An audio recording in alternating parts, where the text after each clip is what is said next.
नमस्कार दोस्तों, मैं हूँ रवीना टंडन और आप देख रहे हैं हर्ष की बात।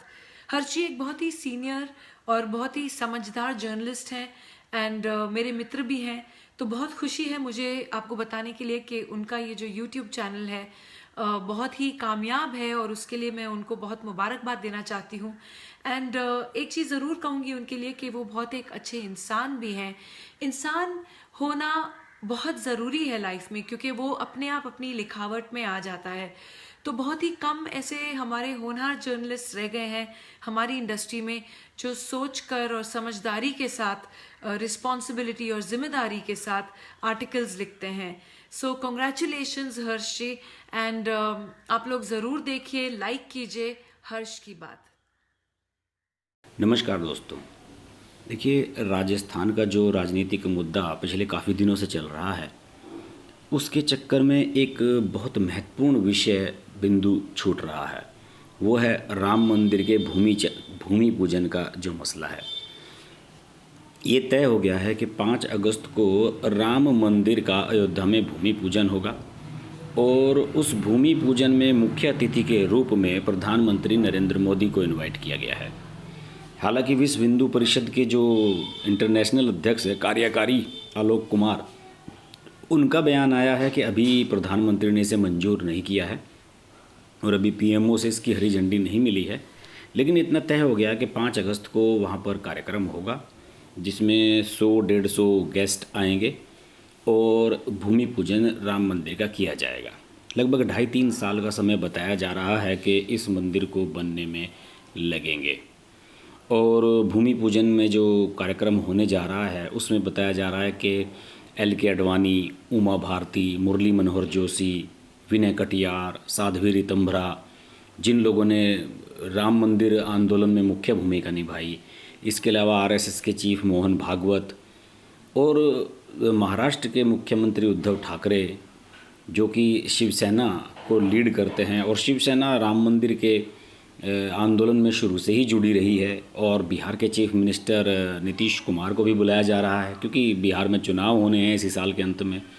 इसके अलावा रक्षा मंत्री राजनाथ सिंह तो होंगे ही और योगी आदित्यनाथ, जो कि यूपी के चीफ मिनिस्टर हैं, सारा कार्यक्रम का जो प्लानिंग कर रहे हैं, वो भी वहाँ पर मौजूद रहेंगे।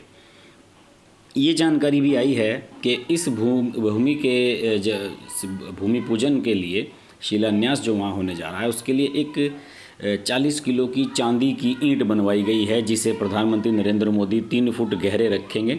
इसके लिए दोपहर 12:15 का अभिजीत मुहूर्त निकाला गया है 5 अगस्त का। वाराणसी से, जहाँ प्रधानमंत्री सांसद हैं जहाँ से, वहाँ से कुछ पुजारी बुलवाए जा रहे हैं जो कार्यक्रम का संचालन करेंगे। गंगा का पानी लाया जा रहा है प्रयागराज से और भी कई स्थलों से। सरयू का पानी जो कि अयोध्या के पास से बहती है, उसका पानी भी वहाँ इसमें यूज़ किया जाएगा गंगा जल के साथ। तो ये सब तैयारियां चल रही हैं। इसके अलावा प्रधानमंत्री को राम मंदिर का एक बिल्कुल रिप्लिका, एकदम हूबहू प्रति, एक मॉडल, वो भी गिफ्ट किया जाएगा जिसे गुजरात में बनाया जा रहा है। पूरा वो लगभग बन चुका है और इसकी लगभग सारी तैयारियां हो चुकी हैं और ये 2 घंटे का एक संक्षिप्त कार्यक्रम होगा जैसा कि जानकारी दी जा रही है। और अयोध्या को एक बड़ी टूरिस्ट सेंटर के रूप में बदलने की प्लान जो है वो यूपी के चीफ मिनिस्टर योगी आदित्यनाथ ने बनाई हुई है। और सुनने में आ रहा है कि वहाँ जो एयरपोर्ट बनेगा वो भी राम के नाम पर होगा, श्री राम इंटरनेशनल एयरपोर्ट। इसके अलावा मल्टी लेवल पार्किंग बनाई जा रही है अयोध्या में, जिससे कि टूरिस्ट आएँ तो वहाँ कभी जाम ना लगे, गाड़ियों की पार्किंग की कमी ना रहे। इसके अलावा सरयू नदी के किनारे भगवान राम की एक 251 मीटर ऊंची प्रतिमा बनाई जाएगी जो कि एक मेन अट्रैक्शन होगी वहाँ आने वाले यात्रियों के लिए जो वहाँ पर आएंगे टूरिस्ट। लेकिन इस मामले को लेकर जो सारी चीज़ें मैंने आपको बताई हैं ये सब फाइनल हो गई हैं, लेकिन जो पॉलिटिकल माइंडसेट है देश का वो कुछ और कह रहा है। तमाम विपक्षी नेता ये कह रहे हैं कि जब कोरोना के काल से देश गुजर रहा है, इतनी ख़राब स्थिति है, हज़ारों लोग मर रहे हैं, तो राम मंदिर को इतनी इम्पोर्टेंस क्यों दी जा रही है। और पहले कोरोना से निपट लिया जाता, राम मंदिर तो बनता रहेगा, राम मंदिर के लिए तो कोई इनकार ही नहीं कर रहा है। इसमें सबसे प्रोमिनेंट बयान पिछले दिनों आया एनसीपी के प्रमुख शरद पवार का, जो कि कांग्रेस और शिवसेना के साथ मिलकर सरकार चला रहे हैं महाराष्ट्र में। उन्होंने कहा है अपने एक बयान में कि कुछ लोगों को लगता है कि शायद मंदिर बनाने से कोरोना भाग जाएगा। उन्होंने एक कटाक्ष किया है केंद्र सरकार पे और राम मंदिर के जो संचालक हैं, जो इसके ट्रस्ट से जुड़े हुए लोग हैं, उन पर एक व्यंग किया है।